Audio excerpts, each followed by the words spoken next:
Negeri ini memanggilmu kawan, belajar bergerak berbagi untuk negeri. Guru penggerak majukan pendidikan, guru penggerak menghamba pada murid, kreatif rancang pembelajaran. Assalamualaikum Bu. Waalaikumsalam warahmatullahi wabarakatuh. Apa kabar Bu? Baik, alhamdulillah. Bu Mary Sehat. Alhamdulillah. Sehat. Puasa tapi sehat ya Bu, cerah ceria. Alhamdulillah. Perkenalkan saya dari CGP Angkatan 7 Bu, Kabupaten Agam, tempat mengajar SMP Negeri Domatur. Izin hari ini untuk mewawancara Ibu terkait tugas saya pada modul 3.1. Boleh Bu izin untuk mengenalkan diri Bu? Boleh Bu Mary, alhamdulillah senang sekali rasanya bisa dikunjungi guru energik. Perkenalkan Bu Mary. Iya. Kalau panggilan sudah tahu Bu Mary kan, Iya. Bu Wit. Nama saya Yenita Witri Anis. Di sini SMP Negeri 1 Matur. Iya. Kami sudah baru mau 2 tahun di Iya, sini. baru Insya 2 Allah tahun ya, Bu. apa yang bisa kami bantu Bu Mary?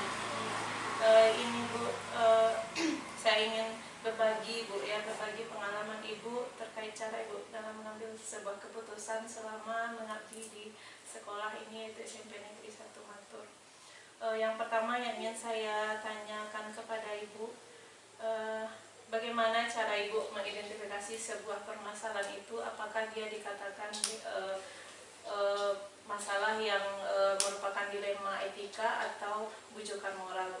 Ya, kalau menurut saya Bu Mary, dilema etika dan bujukan moral ini hampir mirip, Iya. tetapi bisa kita bedakan. Kalau dilema etika itu cenderung kepada masalah yang sebenarnya dia itu faktanya ada, Iya. tetapi bagaimana kita memisahkan secara gimana ya, hati nurani kita. Iya.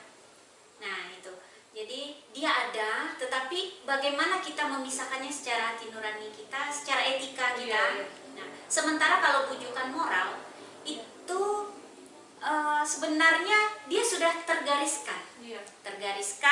sudah nampak, tetapi kita ada apa ya, ada sedikit Bisa himbauan atau apa, ayolah melenceng Iya, kita iya. dari situ. Penyimpangan Nah, dari situ. penyimpangan dari situ. Nah, baik. itu kalau menurut saya. Iya. Ya, Betul Bu. Berarti kalau dikatakan dengan dilema etika itu ketika mungkin masalah itu sama-sama benar. Iya. Kalau yang kalau yang bujukan moral mungkin ada salahnya, ya, antara yang benar Betul. dan yang salah. Iya Bu.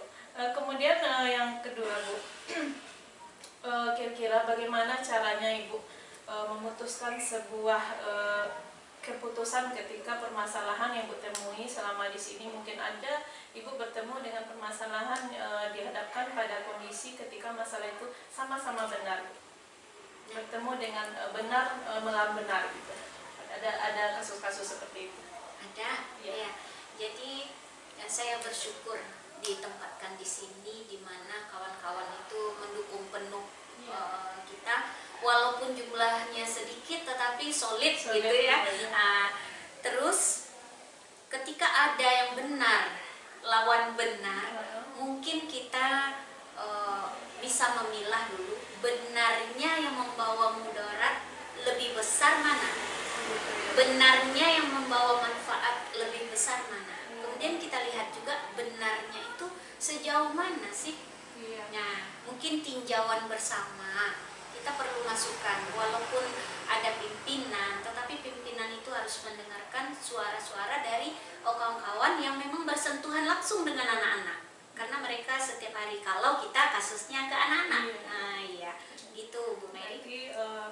Berarti kita perlu ada masukan dari orang lain, Iya, ya, terutama walaupun kita sebagai pemimpin, kita tetap mendengarkan apa yang disampaikan oleh bawahan kita atau yang berada di sekeliling Iya. kita. Kita tidak boleh menuntut diri atas pendapat dari mereka ya Bu ya, Iya. seperti itu. Nah, kemudian Ibu, untuk yang ketiga, selama ini kira-kira apa saja langkah-langkah atau prosedur yang sudah Ibu lakukan dalam pengambilan keputusan? Ya, yang pertama sudah pasti ada kasusnya dulu. Iya. Setelah ada kasusnya kita analisa, kemudian kita kumpulkan kawan-kawan, kita kita bermusyawarah. Kalau bisa kopnya kecil, mungkin yang kecil dulu, Iya. seperti pengurus inti di dalam suatu sekolah kan ada. Nah, kalau bisa kita bawa ke kamar yang lebih besar, mungkin kita kumpulkan lebih banyak kawan-kawan. Itu kemudian kita akan menerima masukan dari mereka, lalu kita pilah, kemudian baru kita putuskan sepengetahuan dari semua. Tetapi ada sebenarnya hal-hal yang mungkin dengan 3 orang bermusyawarah saja bisa, dengan yang berlima saja bisa, atau harus seluruh guru dan karyawan. Berarti tergantung apa masalah yang menjadi permasalahan. Betul. Yang kemudian kita mencari keputusan dari permasalahan yang diangkat ya Bu ya. Iya. Berarti tergantung dari kasusnya ya Bu ya. Kurang lebih seperti itu ya Bu ya. Selanjutnya ingin saya tanyakan lagi Bu, maaf Bu, agak ada beberapa lagi ya Bu ya. Boleh. Kemudian langkah apa saja kira-kira yang paling efektif menurut Ibu? Dari sekian langkah tersebut, yang paling efektif untuk pengambilan keputusan, langkah apa yang Ibu ambil? Apa dengan musyawarah langsung yang paling efektif, atau selama ini mungkin efektifnya semua guru hadir, Iya. atau hanya sebagian kecil? Kira-kira yang paling efektif yang sudah Ibu lakukan gitu Bu? Ya mungkin kita tetap melihat ke kasusnya apa. Iya. Itu Bu Mary. Kalau kasusnya bisa dipecahkan dengan 4 atau 5 orang sudah bisa, kenapa kita harus menambah masalah kepada kawan-kawan kita yang memang sudah banyak juga masalahnya kan? Iya, betul. Nah, jadi yang paling efektif tetap saja kita kalau di etika, Iya. tetap kita mudarat dan manfaat, Oh iya. tetap ke sana. Kita tidak lepas dari yang mulai Resiko, ya, itu. resikonya apa? Iya. Kalau kita bisa meminimkan, mari kita ambil yang itu. Iya. Iya, itu yang paling efektif menurut Luar biasa saya. sekali ya Bu ya. Saya menjadi terinspirasi Bu dengan pemikiran Ibu tersebut. Kemudian Terima kasih, Bu Mary. kira-kira Ibu selama ini kira-kira Ibu apakah untuk pengambilan keputusan ini Ibu memerlukan jadwal-jadwal tertentu atau bagaimana Bu? Memang sebenarnya ada 2 Bu Mary. Ada kita jadwal rutin Iya. yang memang mengemukakan masalah, baik itu masalah yang kecil sampai masalah yang besar. Iya, betul. Ya, itu biasanya kita di rapat bulanan sekolah, itu udah biasa. Kemudian ada waktu-waktu tertentu yang memang kita jadwalkan juga. Contohnya ketika ada kan karena kita sehubungan dengan kurikulum Merdeka, itu kami dalam 2 minggu selalu ada meluangkan waktu untuk curhat lah. Iya. Nah di situ kadang-kadang ada muncul dilema etikanya yang seperti Bu Mary Iya. maksud. Mungkin di situ bisa kami memecahkan. Dan kemudian ada yang tidak terduga, tergantung kasus yang muncul. Begitu Bu. Iya. Jadi ada yang terjadwal, ada yang enggak terjadwal. Ketika kasus tersebut memang harus diselesaikan secepat mungkin, barangkali bisa dengan 4 atau 5 orang seperti yang Bu sampaikan tadi, Iya. mungkin bisa langsung terpecahkan. Iya. Atau mungkin ketika kasus yang kita pecahkan mesti dilibatkan semua warga sekolah, Iya. baru Ibu mengumpulkan rekan-rekan yang lain. Ya, Begitu ya, Bu, ya? kapan perlu Iya. kami pernah juga melakukannya jam 9 malam via telepon WA. Iya, berarti- Ada komite, Iya, ada komite 2 orang, ada guru senior, ada perangkat sekolah. Gitu. Iya. Berarti ketika ini penting sekali Iya. ya Bu ya, sehingga dengan cara kita berjauhan pun kita bisa menggunakan media-media seperti Zoom atau Iya. media digital untuk terlaksananya keputusan yang sangat bertanggung jawab ini ya Bu ya. Luar biasa Ibu. Kemudian Bu, apa selama ini ada bagi Ibu kasus yang atau bisa diangkat contoh, misalnya apa ada kasus yang berhubungan dengan kasus dilema etika yang Ibu temui selama ini, selama Ibu memimpin sekolah ini? Ada yang sebenarnya berat, ini buka aib. Enggak Bu, yang sederhana Iya, yang saja. sederhana aja. Yang Iya. kira-kira kita kan lebihnya kepada keputusannya gitu Bu. Iya. Saat Ibu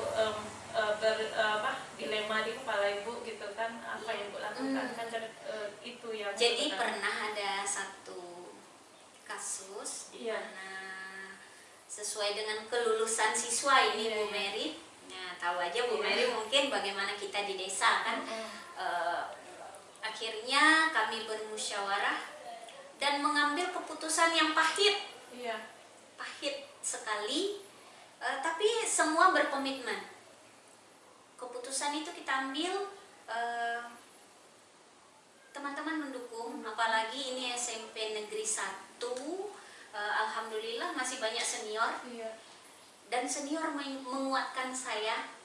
Mensupport Ibu. Iya, katanya selama kita punya data, Mm-mm. kita bisa mau jalan sampai mana bisa, asal kita lengkapi data tersebut. Kita bicara dengan fakta. Oh iyalah Bu, jadi betul kita ambil ini ya. Kami ambillah keputusan yang pahit itu, dan alhamdulillah ternyata masyarakat itu menilai orang tua murid atau orang sekeliling kita menilainya itu keputusan yang benar untuk saat itu. Iya. Nah, akhirnya berbuah manis. Berbuah manis Iya. ya Bu, didukung oleh beberapa pihak ya Bu ya. Iya. Baik itu dirangkul dari pihak wali murid atau orang tua, komite, dan juga guru-guru lain ya Bu. Sehingga keputusan itu merupakan keputusan yang sudah dibahas secara bersama gitu ya Bu ya. Iya. Dan sudah memikirkan efek panjang dan jangka pendeknya ya Bu ya, Iya. sepertinya. Dan juga tadi saya menangkap sudah ada fakta dan data. Berarti kalau di dalam pembelajaran saya ada uji publikasinya, sudah ada bukti-bukti fisik Iya. ataupun data, baik itu dari gurunya atau catatan BK-nya, jurnalnya, dan lain sebagainya ya Bu ya. Baru kita putuskan kan, agar sebuah keputusan itu tidak menjadi keputusan yang rancu ya Bu ya. Kemudian satu lagi ya Bu. Udah Bu Mary. Satu lagi Bu, jarang-jarang juga kita bertemu Bu kalau tidak wawancara seperti ini. Dengan apa yang sudah Ibu lakukan terhadap keputusan tersebut, kira-kira pengalaman berharga atau yang bisa Ibu ambil sebagai pembelajaran bagi Ibu, kira-kira apa Bu? Dari sekian banyak pengalaman terhadap pengambilan keputusan yang sudah Ibu praktekkan di SMP Negeri 1 Matur ini. Yaitu yang pertama, jangan tergesa-gesa dalam melangkah. Ya. Kita menganggap oh ini gampang, belum tentu segampang itu. Jadi analisa dulu, apapun yang terjadi jangan cepat mengambil keputusan. Itu yang pertama. Yang kedua, keputusan memang di tangan saya mungkin. Sebagai pemimpin. Iya. Tetapi harusnya itu memikirkan dampak terhadap banyak orang. Iya, benar Bu. Ya, kita harus memikirkan bagaimana keberadaan sekolah, bagaimana legal tidak legal begal suatu kasus tersebut, Iya. pulangkan kembali kepada nawaitu atau niat. Jadi itu pelajaran yang paling berharga ya. Karena apa? Karena kita hidup itu selama-lamanya belajar, Bu Ben. Iya, iya, Bu. Selama-lamanya belajar. Kita walaupun sudah kepala sekolah, tetapi di dalam praktiknya ternyata justru siswa yang bisa kita petik pelajarannya. Iya. Justru dari anak mungkin kita, justru dari jaga sekolah mungkin bagaimana dia bersikap ketika ada suatu kejadian. Karena ini kan berhubungan dengan kebijakan. Bagaimana sikap seorang jaga sekolah terjadi suatu kasus di sekolah yang kita masih libur, itu luar biasa yang saya juga belajar dari beliau. Iya, Ibu. Luar biasa sekali Bu pengalamannya, dan itu menjadi menjadi pembelajaran juga buat saya, Bu. Bahwasanya ketika kita mengambil keputusan itu jangan kita tergesa-gesa dalam pengambilan keputusan. Kemudian kita memikirkan efeknya ya Bu ya, untuk siapa, kemudian apa yang kita ambil dan seberapa banyak efek yang ditimbulkan dari keputusan kita, dan membolak-balikkan keputusan tersebut dengan berbagai ide-ide dari rekan sejawat yang dirangkul. Walaupun kita sebagai pemimpin di sekolah ini kita tidak punya kekuasaan penuh untuk langsung ya Bu ya, untuk langsung mengambil keputusan atau mengeksekusi sebuah keputusan ya Bu ya. Ya udah Bu, terima kasih Bu atas waktunya. Sama-sama. Ini pelajaran yang sangat berharga. Yang ada kami juga mau belajar dari Bu Mary. Awas bocoran ilmunya ditunggu. Saya senang sekali Bu bisa mewawancarai seorang kepala sekolah yang masih muda seperti Ibu, dengan pengalaman yang luar biasa ini di sekolah yang sebesar ini, yang jauh dari aksesnya juga jauh, namun Ibu sudah memberikan perubahan terhadap sekolah ini dengan keputusan-keputusan yang Ibu ambil. Terima kasih Bu. Sama-sama Bu Mary. Izin saya mohon diri ya Bu ya. Iya, sama-sama Assalamualaikum Bu Bu. Mary. Ya, waalaikumsalam.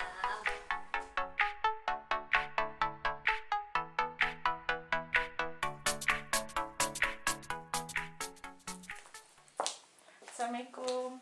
Waalaikumsalam warahmatullahi wabarakatuh. Sehat Bu? Alhamdulillah. Mbak Bu Mary sehat? Sehat Bu. Minta waktunya sebentar Bu, mau ada sehubungan dengan tugas saya sebagai CGP Bu.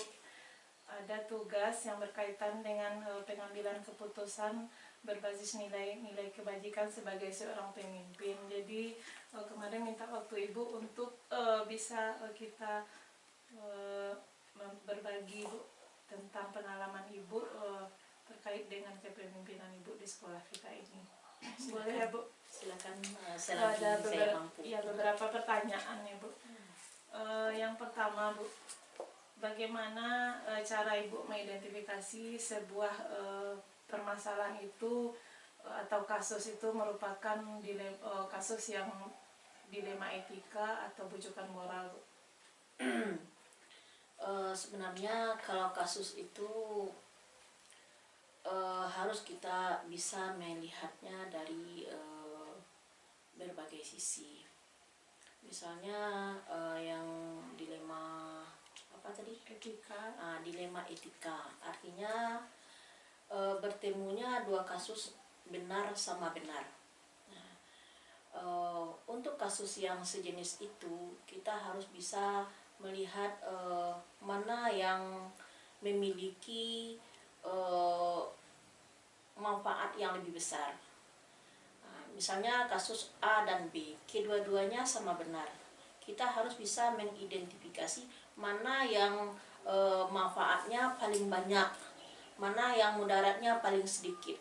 Nah, itulah yang kita pilih. Berarti kita ini arah ke dampaknya ya Bu? Ke dampaknya ya.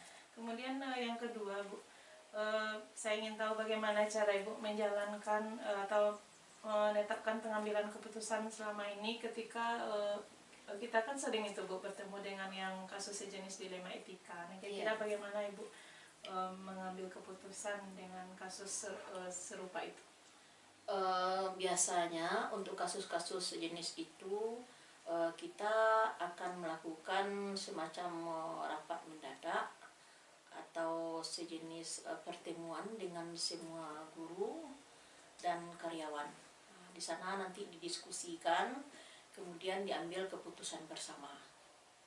Seandainya keputusan masalah itu juga melibatkan orang tua murid, setidaknya kita akan hadirkan komite. Jadi dengan kerjasama dari berbagai aspek tadi, mudah-mudahan masalah-masalah tadi bisa kita carikan yang terbaik. Yang terbaik, sehingga mendapatkan hasil yang terbaik juga untuk keputusan Ibu. Kemudian Bu, kira-kira langkah-langkah apa saja atau prosedur seperti apa yang sudah biasa Ibu lakukan Bu dalam pengambilan keputusan? Iya, sama dengan yang tadi, prosedur yang biasa dilakukan. Begitu terjadi suatu masalah, ya, dilema etika tadi, kemudian diberitahukan untuk briefing atau pertemuan sebentar dengan semua guru. Kemudian kita diskusikan, kemudian kita carikan solusi yang terbaik, ya, dari berbagai macam masukan yang akan diberikan oleh para guru nanti. Jadi ketika nanti kita dikumpulkan dalam briefing ataupun rapat, di sanalah Ibu meminta ide-ide dari rekan sejawat dan juga para pihak-pihak yang memiliki keterkaitan dengan kasus yang kira-kira ditemukan, ya Bu. Kemudian Bu, hal apa saja yang merupakan tantangan bagi Bu dalam pengambilan keputusan pada kasus di sekolah kita ini, Bu? Tantangan-tantangan itu sebenarnya cukup banyak, ya, lebih-lebih akhir-akhir ini, ya. Salah satu diantaranya, misalkan ada guru yang agak kuat protesnya, susah untuk menerima, ya, keputusan ataupun mengerjakan keputusan itu dengan hati yang tidak sempurna. Atau kalau dari pihak masyarakat, kalaupun itu melibatkan orang tua murid, ya, juga demikian, ya. Ada orang tua murid ini yang masih juga belum bisa menerima keputusan itu. Dia masih berpihak kepada anaknya. Sehingga di situ kita sulit untuk menjalankan apa yang sudah kita putuskan. Kita takutnya, ya, keputusan kita itu tentu tidak akan mengenakkan semua orang. Ada pihak-pihak yang mungkin merasa tidak senang, ya, dengan keputusan yang kita ambil. Tapi asalkan menurut saya pribadi, ya, asalkan keputusan itu sudah berada di jalan yang benar, kita hanya berpetunjuk kepada Allah Subhanahu wa Ta'ala, tidak menyimpang dari nilai-nilai moral dan nilai-nilai agama yang kita anut, saya rasa kemanapun kita pergi kita akan berada di pihak yang benar.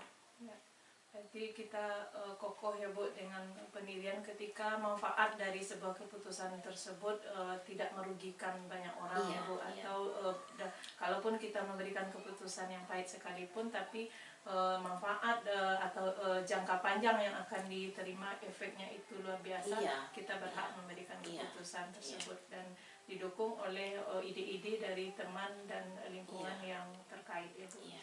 Kemudian Bu, apakah Ibu memiliki jadwal tertentu untuk menyelesaikan sebuah kasus, Bu?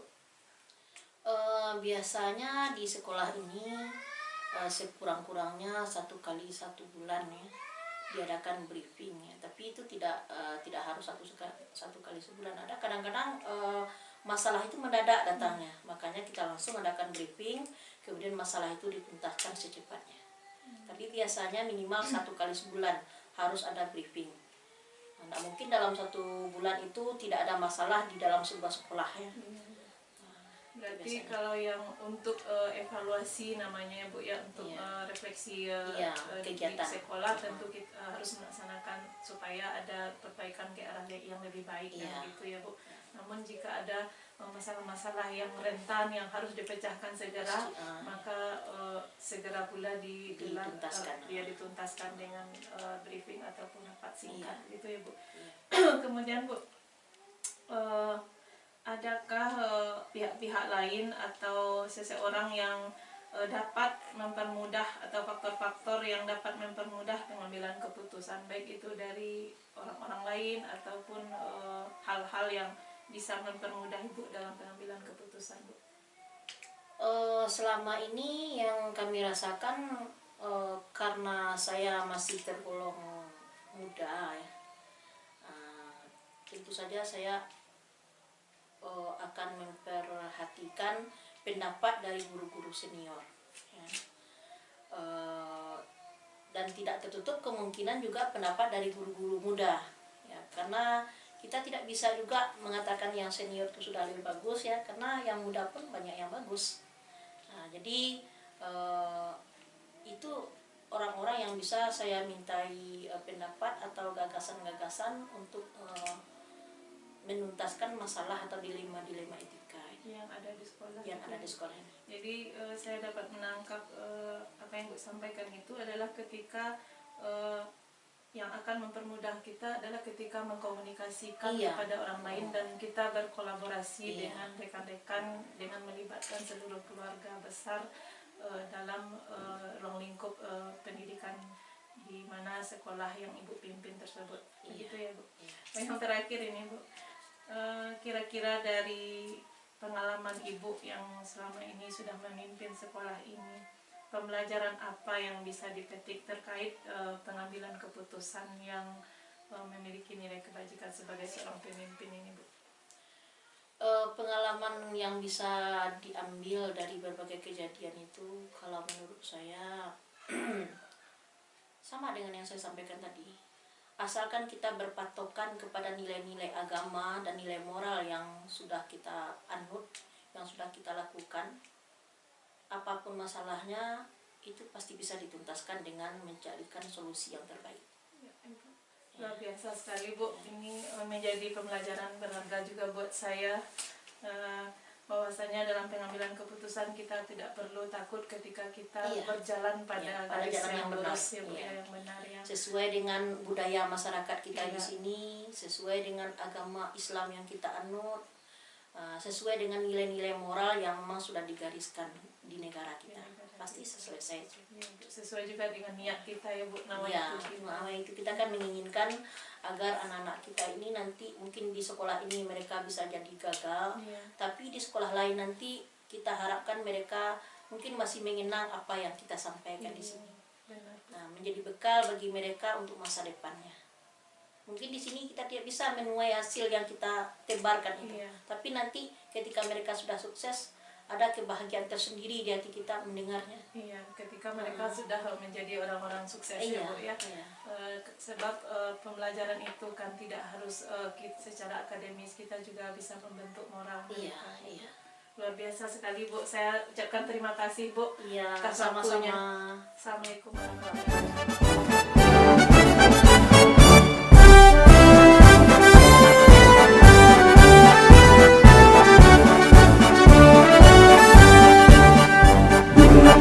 Tekad, kuatkan hati, negeri ini memanggilmu kawan. Belajar, bergerak, berbagi untuk negeri, guru penggerak majukan pendidikan. Guru penggerak menghamba pada murid, kreatif rancang pembelajaran. Hargai potensi, tingkatkan prestasi, lahirkan profil pelajar Pancasila.